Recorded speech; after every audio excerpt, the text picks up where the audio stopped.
আমার খুব ভয় করছে মা। বাইরে প্রচুর ঝড় বৃষ্টি হচ্ছে।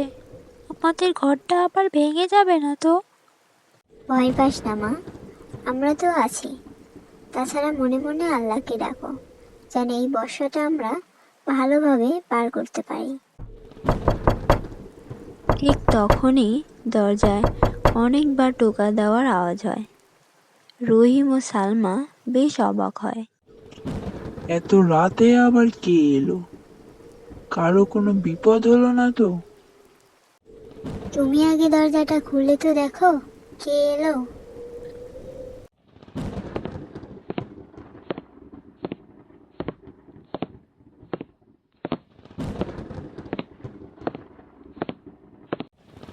এ কি, এত রাতে কে আপনি?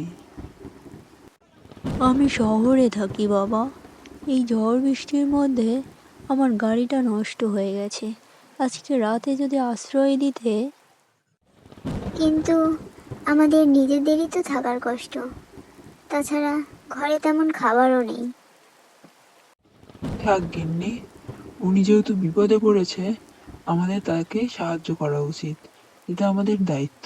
আপনি ভেতরে আসুন। এই নাও দাদু, গামছা। তুমি তো একেবারে ভিজে গেছো।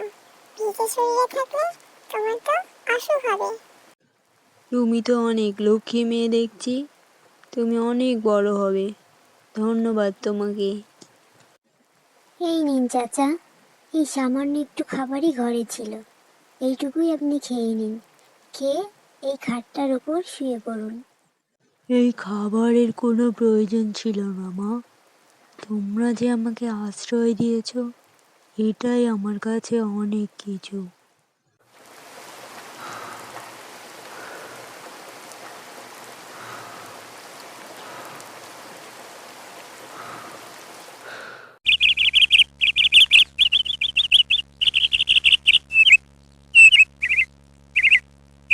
যাক, ঝড় বৃষ্টি তাহলে থেমেছে।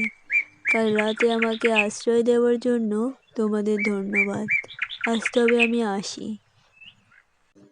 এই কথা বলেই বৃদ্ধ লোকটি রহিম ও সালমার কাছ থেকে বিদায় নিয়ে বাড়ির উদ্দেশ্যে রওনা দিল। একদিন সকালবেলা রহিম তার স্ত্রী সন্তান নিয়ে খেতে বসল। তখনই তার বাড়ির উঠানে একটি গাড়ি এসে থামল। রহিম গাড়ি দেখে বেশ অবাক হলো, কারণ তার চোদ্দ পরিচয়েও এমন কোনো আত্মীয় স্বজন নেই যে গাড়ি নিয়ে তাদের বাড়িতে আসবে।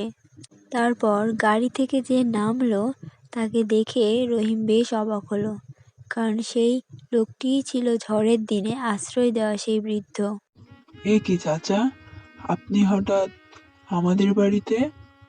আজকে আবার কোনো বিপদ হয়নি তো আপনার? না বাবা, আজকে আমার কোনো বিপদ হয়নি। আজকে আমি এসেছি তোমাদের উপকারের প্রতিদান দিতে।